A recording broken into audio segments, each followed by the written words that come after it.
Hello बच्चों, कैसे हैं आप लोग? एक बार फिर इंग्लिश का जो सीरीज मैंने स्टार्ट किया था, पार्ट्स ऑफ स्पीच और स्पोकन इंग्लिश, उसकी अगली कड़ी में को लेकर मैं हाजिर हूँ। पिछली वीडियो में मैंने आपको नाउन और उसके काइंड्स के बारे में चर्चा किया था और आज हम लोग चर्चा करेंगे नेक्स्ट जो पार्ट्स ऑफ स्पीच है, प्रोनाउन के बारे में। तो इससे पहले कि मैं वीडियो को स्टार्ट करूँ, एक बार फिर से आपसे रिक्वेस्ट है कि आप मेरे चैनल को ज़रूर सब्सक्राइब कर लें, क्योंकि मैं कंटिन्यू अब आपके लिए वीडियो लाऊंगा और इन वीडियोस को देखकर आप अपने इंग्लिश को काफ़ी सुधार सकते हैं। और ये केवल आपके स्कूल या कॉलेज लेवल के एग्ज़ाम्स के लिए नहीं है, बल्कि जो आगे आने वाले बहुत सारे कॉम्पिटिटिव एग्ज़ाम्स हैं, उस कॉम्पिटिटिव एग्ज़ाम्स में भी आपको काफ़ी मदद मिलने वाली है। तो प्यारे बच्चों, आप चैनल को ज़रूर सब्सक्राइब करें, वीडियो को लाइक भी करें और शेयर भी करें। चलिए अब बढ़ते हैं, आज के वीडियो को शुरू करते हैं। सबसे पहले प्यारे बच्चों, हम लोग आज पढ़ेंगे प्रोनाउन। प्रोनाउन क्या है? आप स्क्रीन को यहाँ पर देख पा रहे होंगे। स्क्रीन में सामने सबसे पहले हम लोग डिफिनीशन को थोड़ा देख लें। प्रोनाउन का डिफिनीशन क्या है? आप यहाँ ध्यान से इस लाइन को देखेंगे प्यारे बच्चों। A pronoun is a word which is used instead of noun. अर्थात प्रोनाउन वह वर्ड है जिसका इस्तेमाल कहाँ पे किया जाता है? नाउन के जगह पे किया जाता है। ठीक है। प्रोनाउन वह पार्ट्स ऑफ स्पीच है जिसका यूज नाउन के बदले किसी सेंटेंस में किया जाता है। आपको मैं यहाँ पर एक एग्जांपल लिख रहा हूँ, छोटा सा एग्जांपल मैं आपको बता रहा हूँ। पहले आप लाइन को देखें। Ram is a boy. Ram एक लड़का है। नेक्स्ट सेंटेंस में कहता हूँ ही इज माई फ्रेंड। वह मेरा दोस्त है। ठीक है। राम एक लड़का है और यहाँ पे जो वर्ड आया ही, ये ही बच्चों किसके लिए आया है? ये राम के लिए आया है। अर्थात यहाँ पे जो ही लिखा गया है, दिस इज अ प्रोनाउन। क्यों? क्योंकि अगला जो सेंटेंस, दो सेंटेंस को मैंने कंटिन्यू लिखा है। Ram is a boy, he is my friend. Ram एक लड़का है और वह मेरा दोस्त है। तो यह वह शब्द जो है वो राम के लिए आया है, इसलिए यहाँ पर ही प्रोनाउन है। ठीक है।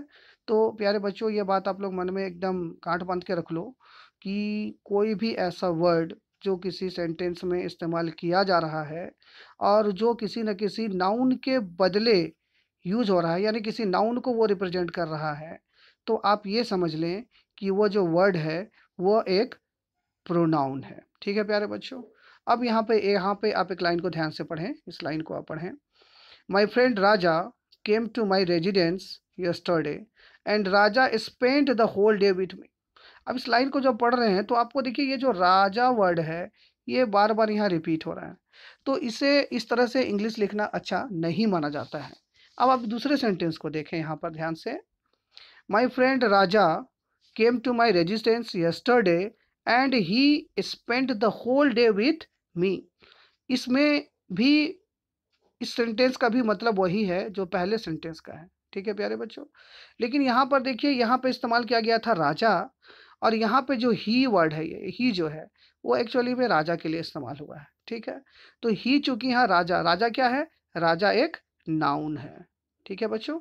और ही चूंकि नाउन के बदले में यूज हो रहा है, तो यहाँ पर जो ही है वो क्या होगा? ये एक प्रो नाउन होगा। ठीक है।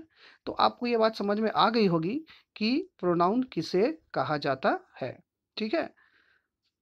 अगर किसी को ये बात नहीं समझ में आ रही होगी तो कृपया आप वीडियो को फिर से एक बार रिवाइंड करके देख लें, तो मैंने क्या बताने की कोशिश की है ये आपको समझ में आ जाएगा। यहाँ पर आप देखेंगे कुछ एग्जाम्पल्स मैंने यहाँ पे दिया है आपके लिए। जैसे आप एग्जाम्पल यहाँ देख सकते हैं। ये जो वर्ड है यहाँ पे लिखा हुआ है, यहाँ पे इस ध्यान से इस लाइन को देखें। I, we, you, he, she, they, it, ये सारे के सारे जो है ये सारे प्रोनाउंस हैं। ठीक है प्यारे बच्चों। तो प्रोनाउन क्या है ये बात लगभग आपके जहन में आ गई होगी। अब हम इसके कुछ जो डिफरेंट फॉर्म्स हैं, प्रकार हैं, उसको डिस्कस करते हैं। तो प्यारे बच्चों, जो सबसे पहला प्रकार है वो है यहाँ पर आप देख सकते होंगे, लिखा हुआ दिख रहा होगा आपको, पर्सनल प्रोनाउन। ठीक है। पर्सनल, पर्सनल शब्द का मतलब आप लोग जरूर जानते होंगे, ठीक है ना। पर्सनल प्रोनाउंस रिप्रेजेंट पीपल और thing, the personal pronouns are, यानी जो पर्सनल प्रोनाउंस हैं वो किसी व्यक्ति को या वस्तु को रिप्रेजेंट करता है। और ये कौन कौन से पर्सनल प्रोनाउंस होते हैं प्यारे बच्चों, आप यहाँ पे एक एक करके देखेंगे। आई, आई का मतलब क्या होता है, मैं। यू, यू का मतलब क्या होता है, तुम, या फिर आप इसको आप भी कह सकते हैं, तुम या आप, ठीक है। मैं, आई का मतलब मैं हुआ, यू का मतलब तुम या आप, ठीक है। इसी तरह से अगर आप आगे बढ़ें तो नेक्स्ट है ही। ही का मतलब वह होता है, ठीक है प्यारे बच्चों। लेकिन एक चीज ध्यान दीजिएगा, ही किसके लिए इस्तेमाल होता है, ही किसके लिए इस्तेमाल होता है, ये जनरली मेल के लिए इस्तेमाल होता है, मेल, ठीक है। यानी ये मैस्कुलिन जेंडर के लिए इस्तेमाल होता है, ठीक है। और ठीक इसके बाद आप यहाँ देखें नीचे, ही के बाद आया है शी, ठीक है, ये शी। तो सी का मतलब ही वह है, लेकिन ये किसके लिए प्यारे बच्चों, ये फीमेल्स के लिए इस्तेमाल किया जाता है। फीमेल यानी कि ये फेमिनिन जेंडर के लिए इस्तेमाल किया जाएगा, ठीक है। तो ये भी पर्सनल प्रोनाउन का ही एग्जाम्पल है। ठीक उसके नीचे आप देख रहे होंगे प्यारे बच्चों लिखा हुआ इट। इट का मतलब क्या होता है, यह। लेकिन ये किसके लिए इस्तेमाल होता है, ये जनरली न्यूटर, न्यूटर जेंडर के लिए इस्तेमाल होता है, ठीक है प्यारे बच्चों। जैसे it is a table, it is a chair, ऐसा आप लोग कहते हैं ना अक्सर। तो यहाँ पे इट हो गया। इसके बाद वी, वी का मतलब हम, इसका मतलब हम या हम लोग, हम या हम लोग के सेंस में इसका इस्तेमाल किया जाता है, ठीक है प्यारे बच्चों। इसके बाद ठीक इसके नीचे आप लिखा हुआ देख रहे होंगे दे, THEY, दे। तो दे का मतलब क्या होता है, इसका मतलब होता है वे या फिर वे लोग, ठीक है। तो ये सारे के सारे जितने भी प्रोनाउंस लिखे गए हैं, चूंकि ये किसी न किसी पर्सनल थिंग्स को या व्यक्ति को दर्शा रहे हैं, तो इसलिए ये सारे के सारे पर्सनल प्रोनाउन कहलाते हैं, ठीक है प्यारे बच्चों।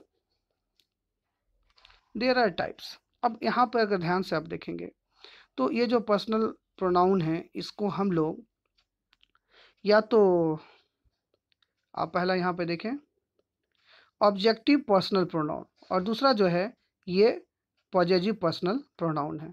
यानी इसको या तो ऑब्जेक्टिव पर्सनल प्रोनाउन के नाम से जानेंगे या फिर पॉजेसिव पर्सनल प्रोनाउन को के नाम से जानेंगे।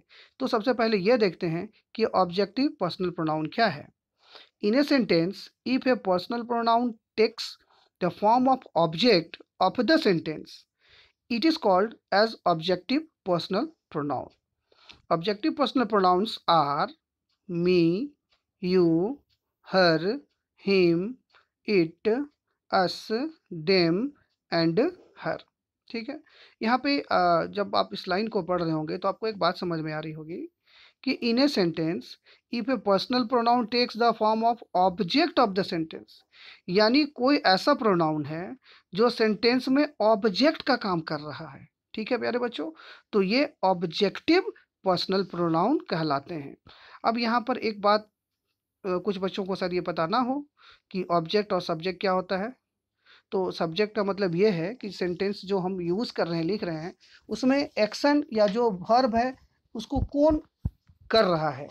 तो जो करने वाला है वो कर्ता यानी सब्जेक्ट कहलाता है, और वर्ब का इफेक्ट जिस पे पड़ता है वो ऑब्जेक्ट कहलाता है, ठीक है प्यारे बच्चों। तो ये सारे के सारे जो वर्ड्स थे ये ऑब्जेक्टिव पर्सनल प्रोनाउन है। कुछ एग्जांपल्स आप यहाँ देख सकते हैं।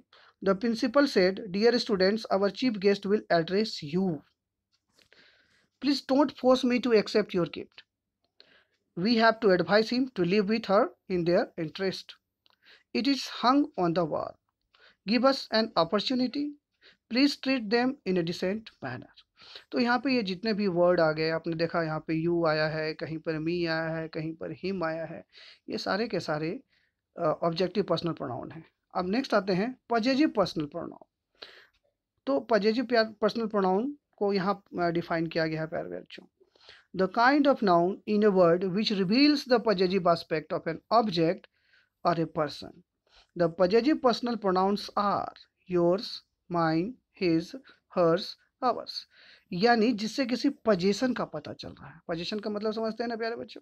पोजीशन का मतलब जो मेरा, तुम्हारा, उसका, उसकी, ऐसे जो वर्ड्स हम इस्तेमाल करते हैं अक्सर सेंटेंस में, वो पॉजिटिव पर्सनल प्रोनाउंस होते हैं। जैसे आप एग्जांपल ले लीजिए। इसमें एक बहुत इंपॉर्टेंट बात है जो मैं आपको बताऊंगा। जैसे एक एग्जांपल मैं दे रहा हूँ माइन का, ठीक है? अगर हम लिखें, हम लोग कहते हैं दिस इज माई पेन। आप देखें यहाँ ध्यान से, पेन लास्ट में है, तो यहाँ पे मैंने माई का इस्तेमाल किया है, ठीक है बच्चों? इसका मतलब क्या हुआ? दिस इज माई पेन, अर्थात यह मेरी कलम है, ठीक है? लेकिन इसी सेंटेंस को अगर मैं कुछ इस तरह से लिखूं, this pen is mine, this pen is mine, यानी यह कलम मेरी है। पहले का जो सेंटेंस में था वो मैंने क्या कहा था? This is my pen. इस बार मैंने क्या कहा? दिस पेन इज माइन, यानी यह कलम मेरी है। तो माई और माइन दोनों का मतलब आप यहाँ पे सेम आपको लग रहा होगा, लेकिन जब माई का इस्तेमाल हुआ तो वो ऑब्जेक्टिव पर्सनल प्रोनाउन के कैटेगरी में चला गया। लेकिन जब मैंने माई के जगह माइन का इस्तेमाल किया तो ये पॉजिटिव पर्सनल प्रोनाउन यहाँ पर की तरह इस्तेमाल हुआ है, ठीक है? तो आपको बच्चों ये क्लियरली यहाँ पे समझ में आ रहा होगा कि माई और माइन या योर या योर्स या फिर हर या हर्स या अवर या अवर्स में क्या डिफरेंस है, ठीक है? यानी एक जो है वो ऑब्जेक्टिव पर्सनल प्रोनाउन है और दूसरा पॉजिटिव पर्सनल प्रोनाउन है, ठीक है प्यारे बच्चों? अब हम लोग चलते हैं नेक्स्ट काइंड। नेक्स्ट काइंड को आप यहाँ पे देखें बच्चों, इस लाइन को डिफिनीशन है ये, the words or pronouns that are used to point out the objects to which they refer. This, that, these and those are demonstrative pronouns. अर्थात वह प्रोनाउन जिसका इस्तेमाल किसी चीज को, किसी व्यक्ति, वस्तु या स्थान को पॉइंट आउट करने के लिए होता है, तो उसे हम लोग दिस, दैट, दिस, दोस कहते हैं। जैसे एग्जाम्पल मैं दे रहा हूँ, अगर कोई चीज़ नज़दीक है और हम ये कहना चाह रहे हैं, जैसे मान लीजिए कि मेरे पास एक पेन है, मेरे नज़दीक रखा हुआ है, तो बोलेंगे हम यहाँ पे कि दिस इज ए पेन, ठीक है? लेकिन वही यहाँ पे हम लोग लिखेंगे दिस इज अ पेन। लेकिन पेन अगर थोड़ी दूरी पर रखा हुआ है, यानी हमारे से थोड़ा सा दूर है, तो हमको पॉइंट आउट करना पड़ रहा है उसको उस तरह बताने के लिए कि वह एक कलम है, तो यहाँ पर हम लोग क्या लिखेंगे प्यारे बच्चों? That is a pen, that is a pen.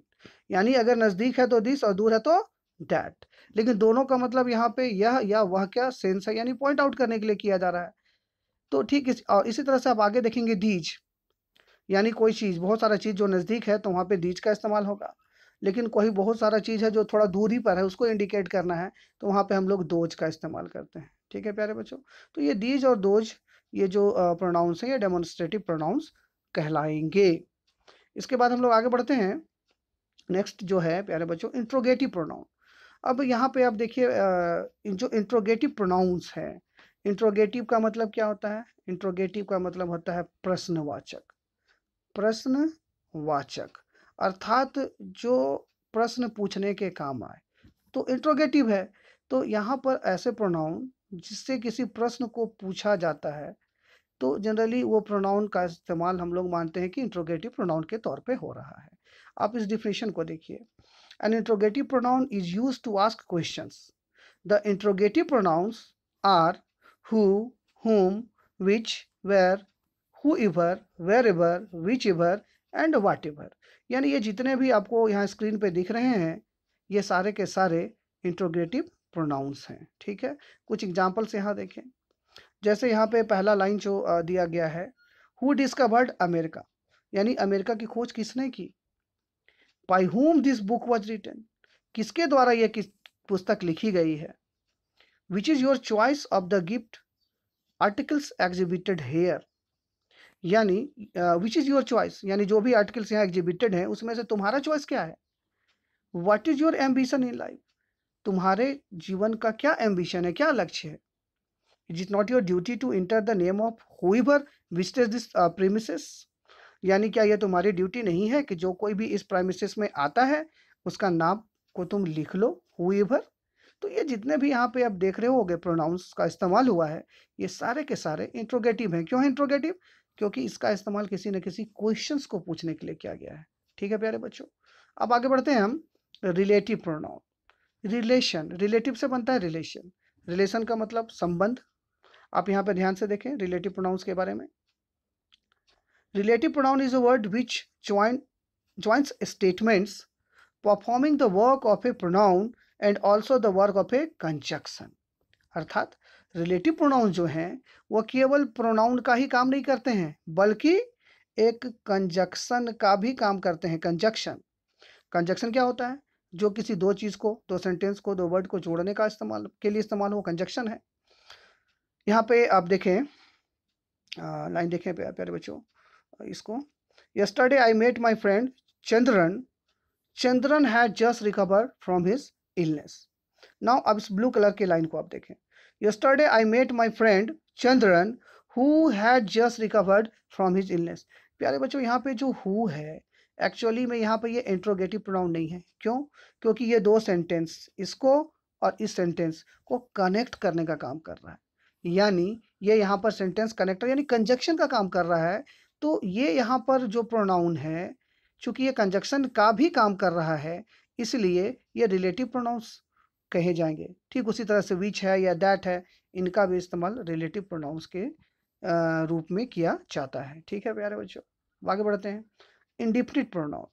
अब इंडिफिनिट प्रोनाउन को अगर देखें यहाँ पे इसका डिफिनीशन देखें अगर, the pronoun which denote persons or thing in a general way but do not refer to any particular person or thing are known as indefinite person। indefinite pronoun, indefinite, indefinite का मतलब क्या है? यानी जो definite नहीं है, जो निश्चित नहीं है, यानी जिसमें निश्चितता का अभाव है, यानी वो अनिश्चित है। यहाँ पे श्योर नहीं है, श्योरिटी नहीं है। आप यहाँ पे इस लाइन को देखें। Many were invited for the function but only some of them attended। बहुत सारे लोगों को इनवाइट किया गया था, लेकिन उसमें से कुछ ही अटेंड कर पाए फंक्शन को। तो यहाँ पे ये मेनी हो या फिर ये सम हो, दोनों में श्योरिटी नहीं है। कितने लोगों को बुलाया गया था ये भी पता नहीं है, कितने लोगों ने अटेंड किया ये भी पता नहीं है। ठीक है, ठीक इसी तरह से आप आगे दूसरे जो सेंटेंस हैं उस सेंटेंस को भी यहाँ पर देख सकते हैं। Everything is placed in the proper place after the arrival of the place we did not see any of them। तो यहाँ पे everything और any, ठीक इसी तरह से none, फिर everyone, ये सारे जो प्रोनाउंस हैं इसमें श्योरिटी नहीं है, ये इंडिफिनिट्स हैं, इसलिए हम इन्हें इंडिफिनिट प्रोनाउन कहते हैं और इसका भी इस्तेमाल आपने यहाँ पर देख लिया। इसके बाद आते हैं रिफ्लेक्सिव प्रोनाउन। अब ये रिफ्लेक्सिव प्रोनाउंस को अगर हम लोग ध्यान से यहाँ पढ़ें, इसका डिफिनीशन आप देखें यहाँ पर। Reflexive pronoun is a word which refers back to the subject of the sentence of clause। Reflexive pronoun is a word which refers back to the subject of the sentence of clause। यानी जो subject है उसी को reflect कर रहा है, reflection, इसी से बना है रिफ्लेक्सिव। अब यहाँ पे कुछ आप देखिए बहुत सारे मेंशन किया हुआ है मैंने यहाँ पर। Myself, ourselves, himself, herself, themselves, yourself, yourselves, itself, ये सारे के सारे जो प्रोनाउंस आपको यहाँ पे दिख रहे हैं ये सारे के सारे रिफ्लेक्सिव प्रोनाउन हैं। ठीक है, क्योंकि जब हम कुछ स्वयं के सेंस में यूज करते हैं, जैसे आप इस लाइन को देखें, I myself wash my clothes, यानी मैंने अपने कपड़े माई सेल्फ यानी खुद धोया, यानी ये माई को माई सेल्फ जो है वो रिफ्लेक्ट कर रहा है। ठीक इसी तरह से my son himself choose the branch of his higher studies, यानी मेरे बेटे ने खुद से यानी हिमसेल्फ। तो इसी तरह से ये जितने भी लास्ट में या तो सेल्फ या सेल्फ्स लगा होगा तो आप समझ जाएं कि ये सारे के सारे रिफ्लेक्सिव प्रोनाउन है। तो उम्मीद करता हूं कि आप आसानी से समझ पाएंगे रिफ्लेक्सिव प्रोनाउंस किसको कहते हैं। इसके बाद आ जाइए इंटेंसिव प्रोनाउन। इंटेंसिव प्रोनाउन प्यारे बच्चों यहाँ पे आप देखेंगे, इस लाइन को आप ध्यान से पढ़ें। Intensive pronoun is a pronoun that emphasises the antecedes। This is also just like a reflexive pronoun in revealing its meaning। यानी यहाँ पर प्यारे बच्चों अगर आप ध्यान से इस लाइन को पढ़ें कि जो प्रोनाउन है, ऐसे प्रोनाउन हैं जो किसी चीज़ को एम्फेसिस करने के लिए, ठीक है, इनका जो एंटीसीड्स है उसको एम्फेसिस यानी उस पे प्रभावपूर्ण तरीके से उसको बताने के लिए इस्तेमाल अगर किया जा रहा है कि नहीं ये यही है, यही, तो यहाँ पर ये इंटेंसिव प्रोनाउन का एग्ज़ाम्पल है। अब इस लाइन को देखिए आपको समझ में आ जाएगा इस लाइन को। I myself take full responsibility for this unpleasant incidents. देखेंगे हम यहाँ पर आई है और उसके बाद माई सेल्फ है, तो ये माई सेल्फ आई के लिए, यानी मैं, माई सेल्फ यानी मैंने खुद या मैंने स्वयं टेक फुल रिस्पॉन्सिबिलिटी की पूरी दायित्व को लिया फॉर दिस अनप्लेजर इंसिडेंट, यानी ये जो अनप्लेजर इंसिडेंट यानी घटना घटी है इसकी दायित्व मैं खुद स्वयं लेता हूँ। स्वयं यानी वो यहाँ पे इम्फेसिस करना चाह रहा है कि वह ही उसके लिए जिम्मेवार है। तो यहाँ पर जो माई सेल्फ वर्ड का इस्तेमाल हुआ है प्यारे बच्चों, चूंकि वो एम्फेसाइज करने के लिए इस्तेमाल हो रहा है, तो आप यहाँ पे समझ जाएं कि ये इंटेंसिव प्रोनाउन का एग्जाम्पल है। ठीक है, तो जहाँ पर भी रिफ्लेक्सिव प्रोनाउन का इस्तेमाल किसी चीज़ को एम्फेसाइज करने के लिए यानी उसको दबाव डालकर एकदम प्रभावपूर्ण तरीके से बताने के लिए किया जा रहा हो, तो आप समझ जाएं कि ये इंटेंसिव प्रोनाउन का एग्जाम्पल है, ये इंटेंसिव प्रोनाउन है। ठीक है, तो प्यारे बच्चों मैंने कोशिश की है कि प्रोनाउन क्या है, उसके प्रोनाउंस के काइंड्स क्या हैं और वो किस तरह से सेंटेंस में इस्तेमाल किए जाते हैं, और आपको ये समझ में आया होगा। अगर नहीं समझ में आया हो तो वीडियो को 2-4 बार रिमाइंड करके आप देख लें, उसे समझने का प्रयास करें, और फिर अभी मैं जो कुछ भी पढ़ा रहा हूँ मैं इस पर एक्सरसाइज, क्विजेस, बहुत सारे वर्कशीट भी आपके लिए लेकर आता रहूँगा वीडियोस में, और जहाँ पे आप उसको उस एक्सरसाइज को खुद से भी करके अपना और जो नॉलेज है उसको आप बढ़ा पाएंगे, इनरिच कर पाएंगे, और धीरे धीरे आप देखेंगे कुछ ही दिनों में आपकी जो इंग्लिश है उस पे उसकी पकड़ बननी शुरू हो जाएगी, और आप भी एक अच्छे इंग्लिश के लेखक बन पाएंगे, किसी भी चीज़ को आसानी से एक्सप्रेस कर पाएंगे। लेकिन ये तभी होगा जब हम और आप मिलकर काम करते रहें, और उम्मीद करता हूँ कि मैं जो भी वीडियो लेकर आ रहा हूँ आप उस वीडियो को ज़रूर देखेंगे, बार बार देखेंगे, और उसे सीखने का, समझने का प्रयास करेंगे, और लाइफ में हमेशा आगे बढ़ते रहेंगे। और एक बार फिर से मैं आपसे ये रिक्वेस्ट करता हूँ कि आप मेरे चैनल, जिसका नाम आपने जब देख लिया है तो यूट्यूब पे देख रहे होंगे, राजेंद्र कामत सर क्लास है, ये मेरा यूट्यूब चैनल है। तो आप इसे अगर सब्सक्राइब नहीं किए हो तो सब्सक्राइब कर लें, जो वीडियोज़ हैं उसे लाइक करें, शेयर करें। तो आज इस वीडियो को मैं यहीं ख़त्म करता हूँ, और ठीक इसका जो अगला पार्ट्स ऑफ स्पीच है उसे लेकर मैं जल्द ही आपके सामने हाज़िर हूँगा। तब तक के लिए मुझे विदा दें। तो प्यारे बच्चों आज के लिए इतना ही, बहुत बहुत धन्यवाद। Thank you.